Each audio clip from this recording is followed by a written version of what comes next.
Okay, sige, pabalik na sa ato niya nga palatuntunan. Drigid lamang sa Good Morning Philippines. Padayon ninyo nga kaupod subong iya nga aga, Bombo and Sindol, Sorilla.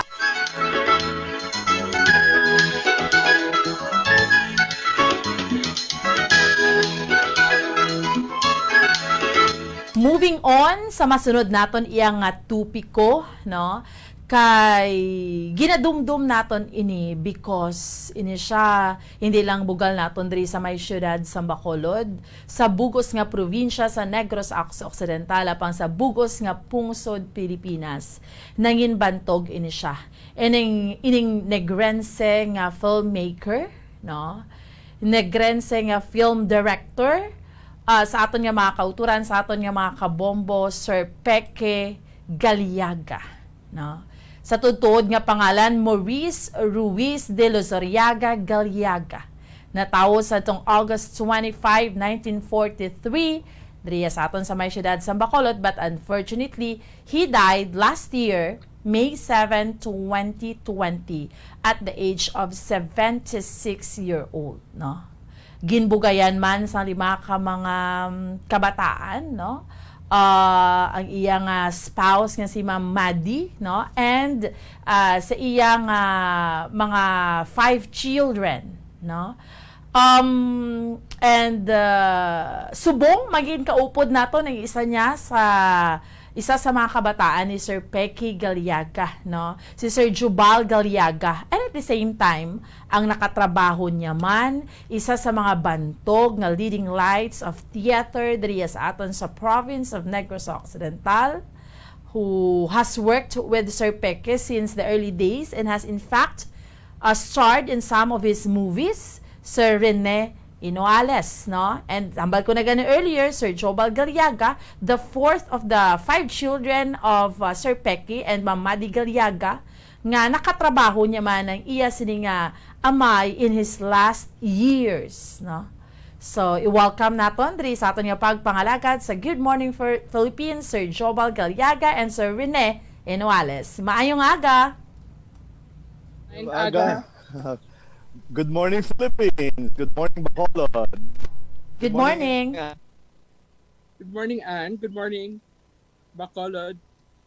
Yes, mayong aga, no? Sir Jubal and Sir Rene, no? So, kamusta subong, sir, no? A year after nga nagtaliwan si Sir Peque, hambal ko na gani, dapat gid nga dumdumo naton ni siya because naghatagid pride sa aton diri sa Bacolod, diri sa probinsya sa Negros Occidental. On your first question, can you describe to me how Sir Peque was bilang isa ka filmmaker and bilang isa man ka amay kag bilang isa ka friend? Sir Jubal siguro first, sir.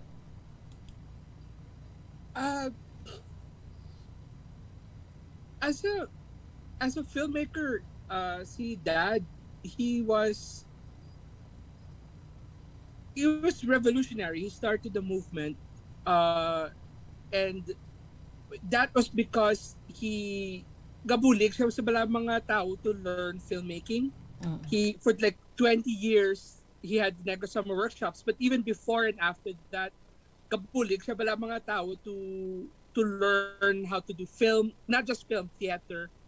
So he was able to impart ang iya bala philosophy about storytelling, whichever medium that the student decides to go into.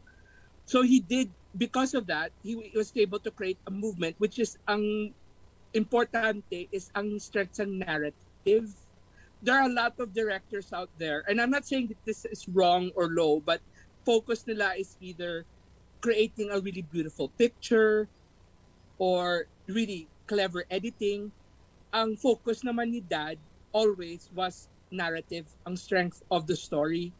And because he had so much reach, because he was so interested in teaching and passing these things on, there's a you can call it a movement, a group of people who have that same philosophy, which is ang importante, narrative. And as a father, it's kind of hard to answer that question kay I've only had the one father, so it's kind of hard to compare it. he was a lovely person.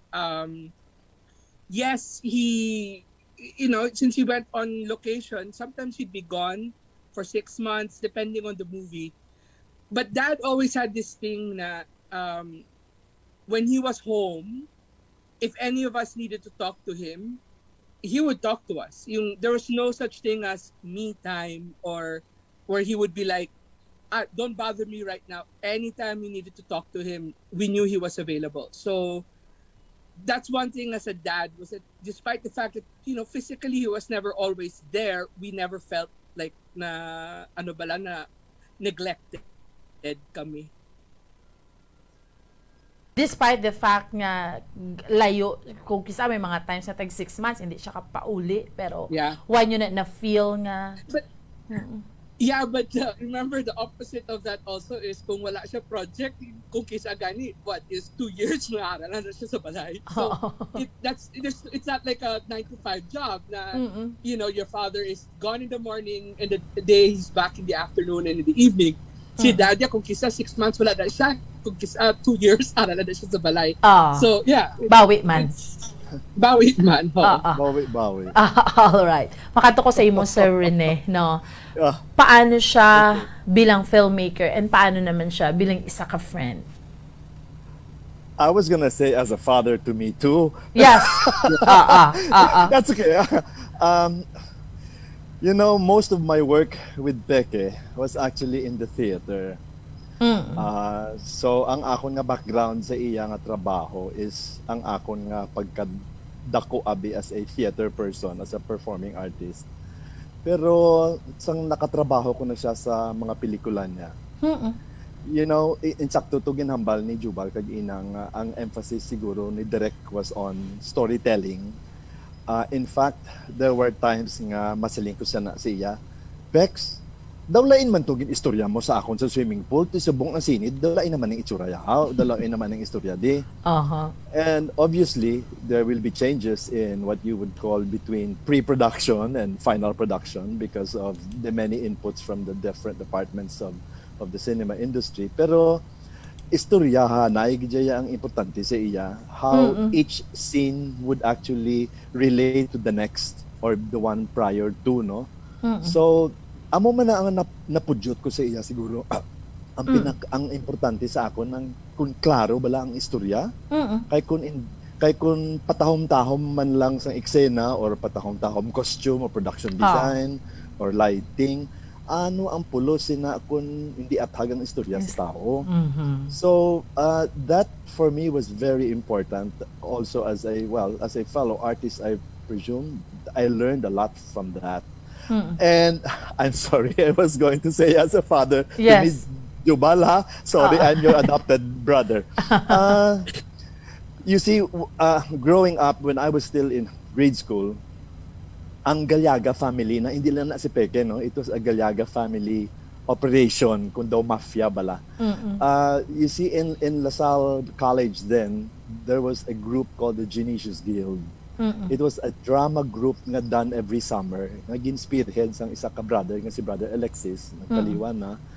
And amo ato ang drama group nga daw nagpabugtaw sa akon, kag pabuhi sa akon as an artist, because I would look forward to joining the summer group, the summer drama group.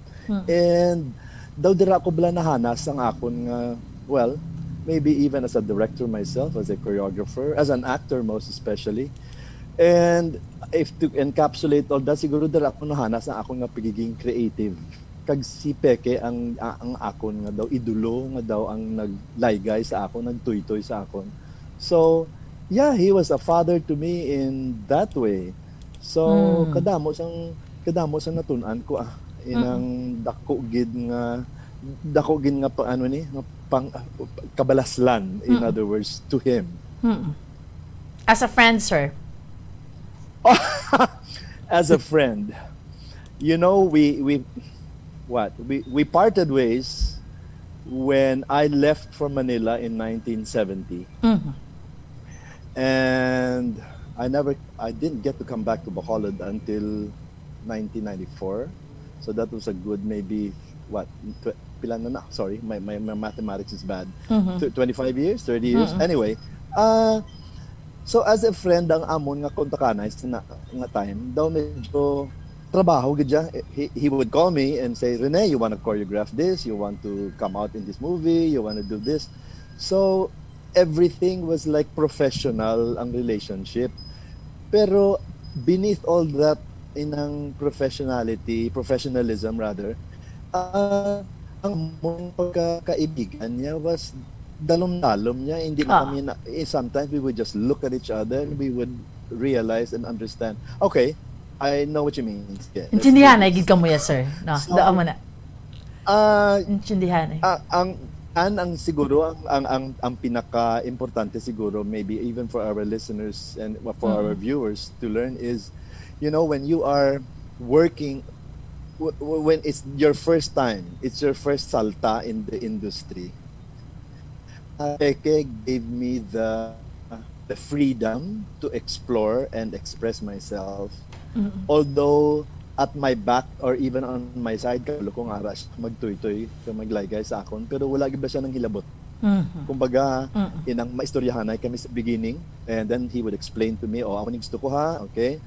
And then the production of it or the realizing of it, ako na ya, di ko magsala ko, hambalo niya man ko, kung okay, hambalo niya man ko. So, it's what you call a fabulous relationship maybe between parent and child or even friend to a friend or mentor to student. Nga katahom sang it was a smooth relationship all the way. Wala gani ko kadumdum nag-away kami ni tatay mo. Yeah, I don't remember a fight. No, it was no, there wasn't. Well, Dad is a big believer of collaboration.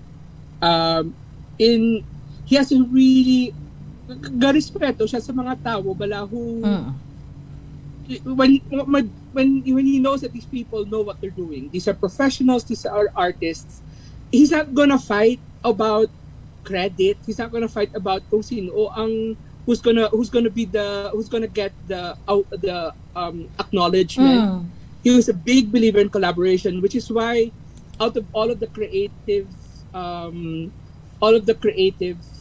mediums he could have gone into, his favorite was theater, film, because it allowed him to be able to bounce ideas of other creatives. Okay. And he was a stickler for because that's not what you call that natural progression, because he has respect for other professionals, other artists. He expected everyone around him to give that same respect. So kung gaobra ka, it doesn't matter kung anong imo job. Pero if you're working at this, you're one of us. Your utility, you get the same kind of respect as if you were director of photography. As long as you do your job, you're a professional, you're an artist, you are contributing to a piece of art. We could not do this without you. Do amo na balang iya mindset always, which is why so many people enjoy working with Dad. Okay. Tuod ginaan. Sorry, just to add Yes. to what Jubal had just said. I would always use as an example, kung magtanaw ka bala sa stampita, kung wala sang karnero, daw hindi kompleto ang nativity scene. As opposed to the subong na they get rid of the shepherds, or they get rid of the angels, so it's just the three kings. So, hindi ba? So, para kay Direct Peque, it was ang catering was important. The driver of the vehicle was important.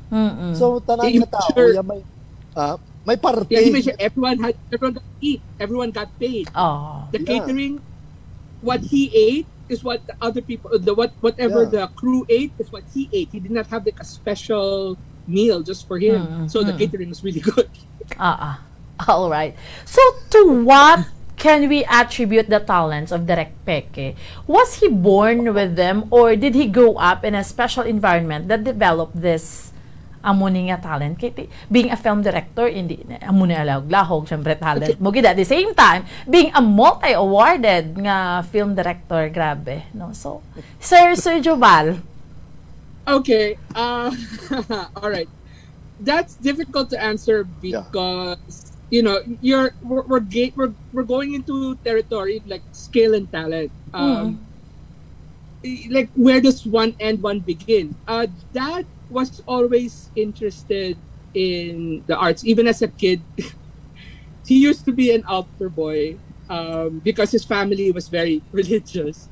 So he used to be an altar boy, and what he would do is ang offertory, magkawat na siya sa offertory para magtanaw sa mga movies sa Iris, sa state, or in Manila when they were living pa in Taft.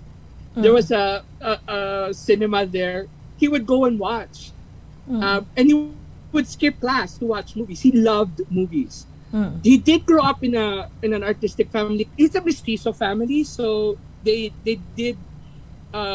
There was a certain appreciation for the arts, but you have to understand. People always assume that si dad came from like a upper class. Maybe my grandma, his mother's family, but my dad himself, the Gallagas were middle class family. Granted, middle class na mestizo, but still middle class. So, like he for a long time, he was the black sheep because he was an artist. It wasn't until he started making a name for himself that okay, respectable member of the family na siya. But in it's a mixture of both because dad worked really hard, and he constantly opened himself up to different ideas. So yes, he may have had a talent for telling stories. He may have had a talent for visual. He credited his aunt, si Lola Annie, who's an artist herself, visual artist, who fostered his artistry. But he, at the same time, like he would watch movies, so he would started to understand the language of cinema. He would read books from people who wrote about theater. It wasn't something that spontaneously appeared. He's not an artist born fully formed. It's a little bit of both. He had a talent for storytelling. He had a talent for an artistic eye in making interesting pictures. But he also educated himself. How did other directors direct films? How did other writers tell stories? So you could say it's a little bit of both. All right. He was Sir Rene. he was both talented and schooled. School, yeah. Talented and schooled. And if I may apply my own maybe life to Peque's life, because after all, 10 years older man siya siguro, no? At that time, when I was growing up, we did not have television. So radio, in fact, radio was the only form of entertainment. So kung ginaatubang mo ang radyo, siguro bilog mong adlaw, ang nagaandar sa imong let's say your creative faculties to be initiated here. So a lot of things, a lot of images ang ara nagload sa ulo ko. Kag ang akon nga hampang sa una, inablang I would come up with tableaus of toy soldiers. In fact, I would have about 100 plus little toy soldiers nga nagalain-lain nga porma, lain-lain nga shape, may nagaluhod, may nagagapdapa, may nag-get exploded by the grenades. But I would make little stories out of those figures.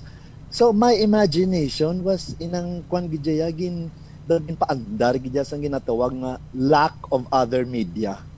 So nowadays siguro ti lain no kas isa ka pindot, you are connected to the World Wide Web. You can hear and see anything. You can in fact create video through cell phone. So sang una nga chimpo siguro for his time inang amo ba na siguro ang daw gakatabo nga in terms of experiences that help you create or improve or develop your imagination. I think imagination is created as far as your childhood is concerned.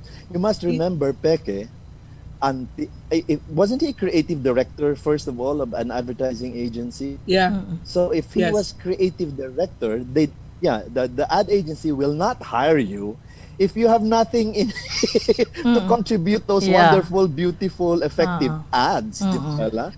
And to, for an 60-seconder ad to persuade, to encourage, grab attention, hayop na ang ginatawag na creativity in those 30 seconds. Yeah. Whatever, 60 seconder, di ba la? So, Yeah. kung sa mga imagination gid siguro, or the lack of the other media. I mean, thank you to radio. All Yeah, right. I have a very strong feeling that if Dad was born in this generation, he would be on TikTok creating TikToks. He would be on YouTube with the channel showcasing his storytelling. Yeah. All right. Sir, That's true. Sir Jubal, paano mo siya naman? Siyempre, imo amaya, multi-awarded nga from director. Paano mo siya na-handle having a popular father? Paano siya naka-influence man sa inyo? Ano pa matiyag mo ang nabilin niya sa inyo and your siblings? Anybody among you ang interested in filmmaking also? I actually had this thought because, to tell you the truth, I had no idea. I mean, I kind of knew my dad was popular because grade school pa lang po, mga grade 1, grade 2, ang mga teachers ko, kapangayo passes bala para sa movies. Because before you could get a pass, which you could pass, you could show to the box office and then they'll let you in. And we would get passes from Mother Lily or whoever it was, and we could pass that out to our classmates and to our teachers. So yeah, even I knew as a kid that there was something unusual about a teacher coming to me and asking for passes. If I had any passes. I wish I had the smarts to parlay that into good grades, no, but I didn't.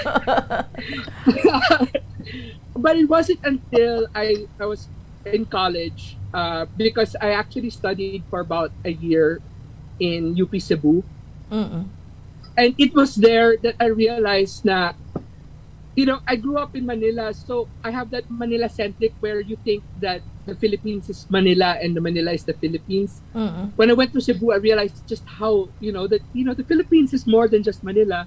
And even then, kilala nila si Daddy. There were people who are, who live in these towns and they've heard of my father. That's when it hit me, and I was already mga 18, 19, that it hit me na, okay, Dad is known. So yeah, it didn't really affect me growing up because I just took it for granted. And it was not a big deal, but it was only when I was much older, now I was older teenager, young adult, that I started appreciating ang popularity ni Dad, ang impact ni Dad. Okay. If you were to ask to choose 3 of his best works, ano ni sila? Oh God. Oo. Ito A yung lot mga of these popular. movies have a lot of personal. Okay, I can answer 2. Okay, and why? Okay, Oro and Sonata. Oh. Those 2 are definitely in my top 3. The third one will change because all of them are special. Baby Love, The Unfaithful Wife, Virgin Forest, isang araw walang Diyos. All these things, Tiyanak, Magic Temple. All these things are special. But, so it depends. It's like Sophie's choice, having to choose. You're asking me which are my favorite children, no? But Sonata and Oro definitely are 2 of those 3. Nga namian ka, sir? It's more of Oro is almost like a photograph of my family. The stories of Oro are curated from the experiences of the people in Negros. So these are people who my dad grew up with. Some of those, like the living in the jungle during the war, is my mom's experience. That's her. She was a little girl during the war, and they actually had, like, maybe not quite like that, but yeah, they lived up in the mountains. My mom was born up in the mountains during the war. So, and then when I watched that movie, I saw that as a kid, and I've been seeing it on Betamax because we had a copy, but I did not see it in the big screen again until I was in college when there was the film screening, and so I hadn't seen it for like 15 years. And I was there and I was like, oh, that's my tita so and so. Oh wait, that's Tito Rene. Oh my God, that's so and so. It's like an album of my relatives. It's like a family album for me. So that's why Oro is special. And it's an amazing film, even if it wasn't directed by my father. I have how I feel about certain scenes now, totally different from when I saw it before. My favorite characters have shifted. All the female characters, by the way. The Mitch Valdez character, the doctor, was my favorite and strong female character, and she is still. But now the Sandy Andolong character, Maggie, for me is the most resilient. I'm not going to get into it. Let's just say that it's still. I can still, even after these many years, there's still so many things I get from watching that movie, and I watch that. I've seen that movie frequently. Okay. And so now that it's just, it's the love story on so many levels. In terms of coming to terms with yourself, coming to terms with the artistry. I was there when Dad retired, and he did not take retiring well. My dad has always been very active, and it's coming to terms of saying goodbye to something that is such a big part of your life. It's a very personal story. So, and there's something nice about his first movie about Negros set in Rosalia, Hacienda Rosalia, of the Gastons, and it's not his last movie, but it's pretty much one of his last movies. Also bookends it. It's about Negros. It's a love story. It's a love letter to Negros set in Rosalia also. Okay. Starring Sherry Hill, who was in both movies. So, yeah, it's those two movies definitely in my top 3. Just don't ask me what the third is. Okay. Kay Sir Rene, ikaw, yes sir, kung ikaw Aragay. and sir, and di ba nakaupod mo siya, how was the experience man? And I heard you played Witawit man, di ba? The three monster who kidnapped children. Yes, I did. Sige, sir. I played Witawit. Well, let me talk about Witawit because ang Oro Plata to Yaya, although we choreographed the opening scene, the dance scene in the story before the outbreak of the war, that was not so it was memorable to me because I am part of Oro Plata, but ang pinaka-memorable gidaan para sa akon was Witawit. You see, when Peque explained to me again, kanamin na siya mag-istorya, I fell in love with the story, with the character. I did not realize, forgive my French, and I'm going to say this and read my lips.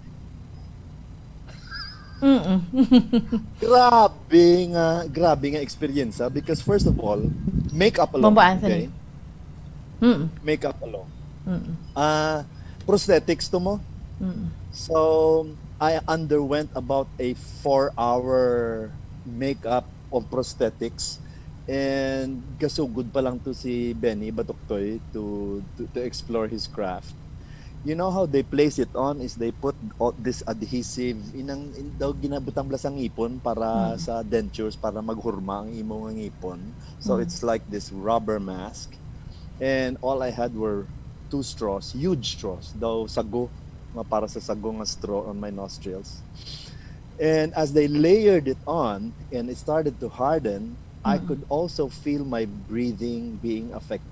Kaya daw kulbaan ko siling ko, all of a sudden, it was just my nostrils. I wasn't using my mouth for breathing. So, wala ko nasawaan. And then mayo lang ang asawa ni Benny, who was this British lady, kept on talking to me and said, Rene, it's all right, this is normal, this is natural, blah, blah, blah, and I'll take you through this. And I couldn't, for the life of me, even find out how I survived it. Ubos ko na ang litanya sa mga anghel santos sa kulba ko until I finally cracked the mask open. And when they made it, and I said, wow, amo gali na kabudlay sa prosthetics. But that's 1/2 of the difficulty. Well, sorry, 1/3. So, nag-shoot na kami, mabutang na ko sa costume ko. Wala gali costume. In other words, gawin lang ko. Ang akong gali costume, inablang pabukalon mo ang bugas. ang una taka sang tubig, ang tawag nila Mm-mm. So that's kind of hot. Mm-mm. They then he get the sponge, lets it absorb on the sponge, and then ginadampi niya sa imo nga skin all throughout my body. And as he does that, before it dries up, he colors it. So you are talking about mainit nga liquid nga slow portions and in amat-amat. At the same time, pagkatapos pintura, gina-blow dry. So initugnaw ang dating sa lawas, bilog malawas. Okay. Tapos na that's about 2 hours. You cannot sit down. Neither can you do anything else because if you move your body, it's gonna crack. Mhm. So, Okay. istatwa ka do, maniking ka nga nagatindog for a good, oh gosh. Oh. Anyway, It looked like So- bark. yeah, so parang itsura daw bark sang tree. Oo. And then, after that, okay, ma-shoot na kami. Di ko na siyempre ato ko sa baba kahoy. I had to pick up Aiza. Well, she was still a little girl then, a kid. I had to pick up Aiza backwards. So, ang akong tuhod nakaamo ni sa kahoy. Nagamo na ho. Ang alawas ko gas dalom, ang ulo ko sa dalom. Ginahakwat ko si Aiza, pasaka mo na ho. Kay kawaton ko siya abi. So, that's why I'm called the Witawit. Alright. And Peque would cut and say, dali lang, sandali lang, ulitin po natin yan. Ganito, ganyan. Rene, kapay this way. That must have taken a lot of takes. Kaya gusto Okay. yung sa tahom. Man, after that, the next day, I couldn't walk because my stomach was hurting. My skin was like, ginikuan sang a million needles, and I get, oh God, now I know what, horror stories are all about in Hollywood anyway. So, amo na siya, but that was fun. I Yes. enjoyed that very much. Alright, so how I wish makasiwilanon tanog lawig kay tungod Wala ga. Grabe no si Sir Peque is gani siya. Dapat tagid ni siya dumdumon because he is really nang bugal naton. But sa kay Sir Jubal no, maybe lastly sino nakasunod sa inyo, sir? Sa kay Sir Peque, may masunod footsteps niya. And by the way, before siya nag-filmmaker, anong trabaho niya? Yeah, his first job, I think, was well, I'm not quite sure of the order, but he did work in advertising. Mm-mm. Then and he was so unhappy there because, or was it architecture? Anyway, he was in advertising, but he didn't like the 9 to 5. Mm-mm. He was not a person who liked doing the 9 to 5 job. So he told my mom, him and mom were just married recently, and mom was having problems waking him up in the morning to go to the office, and he would just not refuse. And he just said he didn't want to go. So mom just said, "Don't go. If that's not what you want to do, then don't do it." He just needed to hear that. Yeah. He didn't even go back for his things. And May then he just- nakasunod sa inyo. By the way, sir, sorry to cut you. May yes, footsteps. yes and no. All of us at one point got involved either in film, theater. My sister was a singer. She was both with the UP Madrigal Singers, and she was with a band in the 90s. DV8. DV8. And she's an actress, and in fact, she just came out with the COVID movie that was done on Zoom. She now lives in the US. My brother, I think all of us from my sister down, the last four have come out in my dad's movies as extras. But actually, my sister, and my two other brothers have actually come out as major characters in movies. Ako lang dakilang extra. Okay. But like my youngest brother, si Wango, is a writer, and he has written scripts. Like Sonata is his script. So, nasa dugo Yeah, si Datu is a producer for commercials primarily, but he's had experience, like, especially for events, and we've produced movies here in Bacolod, especially during the heyday of the Negros Summer Workshops. I've been involved in film. But I don't think any of us have been interested in being a director because I think all of us have seen how hard it is. I think Okay. most people who become directors do so because they don't realize the amount of work that goes behind it. So they Oo. just go into it not realizing, oh crap, and then they're there. Alright. Yeah, although I have a niece and a nephew, so my dad's grandkids who are interested in film. Film. I have a nephew in the States who likes making short films. I have two nieces who are into dance. They're very good dancers. So the arts are part of our family, although I don't know yet. And I don't want to put that pressure on anyone. You're going to be the next Peque Gallaga. That's Alright. unfair to anybody, actually. Okay. My last question kay Sir Rene is, as far as you know, has there been isa ka artist as productive, as creative, and celebrated in his lifetime bilang pareho ni Direk Peque Gallaga, sir? Let me answer productive. In terms of production, siguro, Ann, when you talk about body of work, you might be able to produce, let's say, if I were to liken it to a book, 1,000 volumes of different stories. Pero kung amo-amo man lang nagyapon, like, who is this lady who does who does love stories? Ang kaibahan siguro ni Peque in terms of production is damo siya ginobra, kag lain-lain ang ginaobra. So there are different genres, may mga horror siya, may mga war.